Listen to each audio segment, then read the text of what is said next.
I have a dream. Bonjour et bienvenue dans un nouveau numéro d'Inequality consacré aux inégalités entre les pays développés de l'Union européenne et les pays en développement d'Afrique subsaharienne. En mars 2018, le Fonds monétaire international a publié un article intitulé « Le piège du faible revenu », mentionnant le fait que 14 pays africains sont actuellement surendettés ou présentent un risque élevé de le devenir. Ces pays peinent à rembourser leurs dettes extérieures et le FMI, dont l'un des objectifs est d'assurer la stabilité financière, évoque l'importance de mettre en place un dispositif de restructuration de la dette pour éviter une nouvelle crise. Mais d'où provient cette dette extérieure ? D'après l'encyclopédie Larousse et l'Organisation de coopération et de développement économique, à partir de 1850 et durant un siècle, l'Europe a colonisé le continent africain. À partir de 1950, les pays occupés proclament tour à tour leur indépendance de façon pacifique ou non. Suite à la décolonisation, les pays africains se retrouvent livrés à eux-mêmes et ont besoin de ressources financières pour pouvoir assurer leur croissance économique. Ils contractent des emprunts auprès des pays développés qui disposent d'un surplus de liquidités.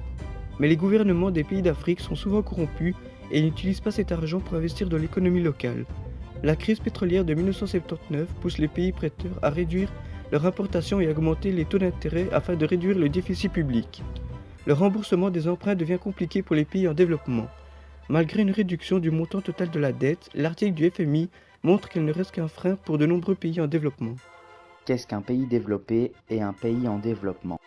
Le niveau de développement est déterminé par l'indicateur de développement humain. Il prend en compte l'espérance de vie à la naissance, le niveau d'éducation et le revenu national brut par habitant.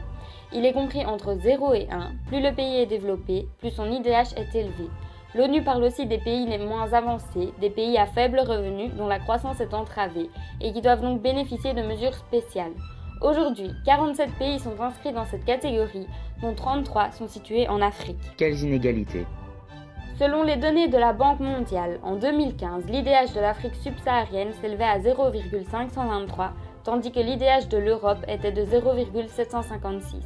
La même année, l'espérance de vie à la naissance en Afrique subsaharienne était de 60 ans, soit 21 ans de moins que l'Union européenne. Le taux de mortalité infantile était presque 18 fois plus élevé au sud qu'au nord. Les Nations Unies nous informent que 80% des enfants qui décèdent avant l'âge de 5 ans sont établis en Afrique subsaharienne ou en Asie du Sud. Il y a également 15 fois plus de femmes qui meurent à la suite de leur grossesse dans les pays en développement que dans les pays développés, puisque seule une femme sur deux a accès aux soins de santé minimum recommandés. L'accès à l'éducation est également inégalitaire. Selon un rapport publié par l'UNESCO en 2015, un peu plus de 61 millions d'enfants ne sont pas inscrits à l'école primaire. 32,5 millions d'entre eux résident en Afrique subsaharienne. 33% des adolescents africains sont inscrits à l'école secondaire contre 92% dans les pays développés. Qu'en est-il de l'accès à l'eau et à l'électricité ? En 2015, 100% des personnes établies au sein de l'Union européenne avaient accès à des sources d'eau potable améliorées contre 68% en Afrique subsaharienne.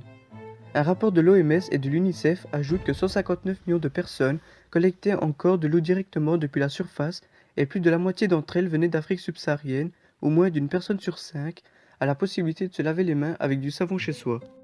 37,4% de la population subsaharienne avait accès à l'électricité, alors que 100% des Européens y sont reliés. Ensuite, le PIB par habitant en parité de pouvoir d'achat, qui permet de mesurer l'activité économique d'un pays, était 10 fois plus élevé en Union européenne qu'en Afrique subsaharienne en 2016.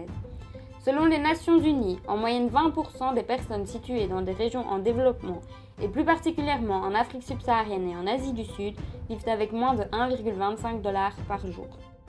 Les inégalités entre les pays développés et les pays en développement ne font plus aucun doute et de nombreuses organisations et institutions s'attellent à réduire ces disparités.